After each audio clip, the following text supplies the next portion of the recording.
हे दोस्तों, आज मेरे पास है एकदम रोंगटे खड़े कर देने वाली कहानी, सीधे इंडिया के दिल से। हम घुसने वाले हैं धनकोट के हॉन्टेड मैंशन में। सीट बेल्ट बांध लो और गूजबम्प्स के लिए तैयार हो जाओ। कई सालों तक अपने गांव से दूर रहने के बाद आदित्य धनकोट वापस आता है। शहर की लाइफ ने उसे थका दिया है और वो सुकून ढूंढ रहा है अपनी जानी पहचानी जगहों में। गांव पहले जैसा ही शांत और हरा भरा है, पर कुछ तो गड़बड़ लग रहा है। एक साया जैसे उसका पीछा कर रहा है। गांव के बड़े बुजुर्ग रामलाल आदित्य को हैरानी और चिंता से देखते हैं। तुम वापस आ गए? क्या तुम्हें पता नहीं उस घर में अब कोई नहीं रहता? रामलाल की बातें हवा में भारी हो जाती हैं।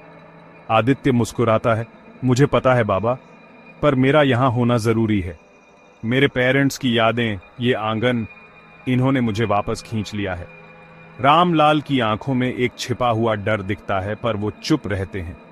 आदित्य का पुराना घर एक बड़ा सा पुराना मैंशन है, जिसमें एक बड़ा सा आंगन, लकड़ी के पिलर्स और एक एंशियंट झूमर है। जैसे ही वो अंदर कदम रखता है, धूल और एक अजीब सी बदबू उसका स्वागत करती है। उस रात जब आदित्य बेड पे लेटा होता है, उसे अपनी खिड़की के बाहर कदमों की आवाज सुनाई देती है। वो उठकर चेक करने जाता है, पर वहां कुछ नहीं होता, सिर्फ सन्नाटा। अगली सुबह उसे बैकयार्ड में एक पुराना कुआं दिखता है। गांव के बच्चे उसे बताते हैं कि वो सालों से बंद है क्योंकि वहां एक आत्मा रहती है। जैसे जैसे रातें बीतती हैं, अजीब आवाजें आती रहती हैं, हंसने की, चीखने की। तीसरी रात आदित्य को दीवारों पर लाल रंग से कुछ लिखा हुआ मिलता है। तुम वापस क्यों आए हो? डर उसे जकड़ लेता है, पर वो इसे एक प्रैंक समझकर टाल देता है। लेकिन अगले दिन उसके कमरे का दरवाजा अंदर से लॉक्ड होता है, जबकि उसने लॉक नहीं किया था। और अब दीवारें चीखती हैं, तुम्हारा अंत करीब है। आदित्य गांव के पंडित जी से सलाह लेता है, जो एक गहरा राज बताते हैं। ये मैंशन श्रापित है। 30 साल पहले तुम्हारी मां ने एक औरत को उस कुएं में धक्का दे दिया था। वो हर पूर्णिमा को बदला लेने वापस आती है, आत्मा का सामना करने का पक्का इरादा करके।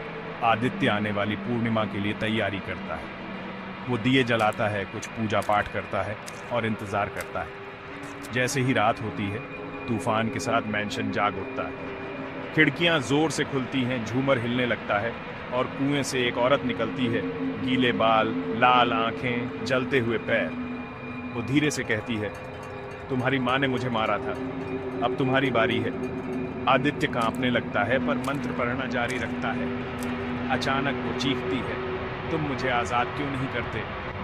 आदित्य अपनी आंखें बंद करता है और कहता है, मैं तुम्हें माफ करता हूं, आजाद हो जाओ। धीरे धीरे आत्मा की चीखें सिसकियों में बदल जाती हैं। उसकी आंखों में आंसू आ जाते हैं। काश तुम्हारी मां ने यह पहले कहा होता। वो हवा में गायब हो जाती है। अगली सुबह मैंशन में शांति छा जाती है।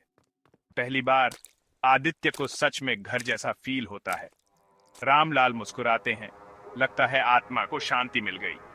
आदित्य उस कुएं को हमेशा के लिए बंद कर देता है, बस एक कोना छोड़कर, वो जगह जहां आत्मा आखिरी बार खड़ी थी। ये कहानी का एंड है, या शायद एक नई शुरुआत। थैंक्स फॉर ट्यूनिंग इन, और याद रखना, पास्ट हमेशा हमें हॉन्ट करने का कोई ना कोई रास्ता ढूंढ ही लेता है। Stay spooky.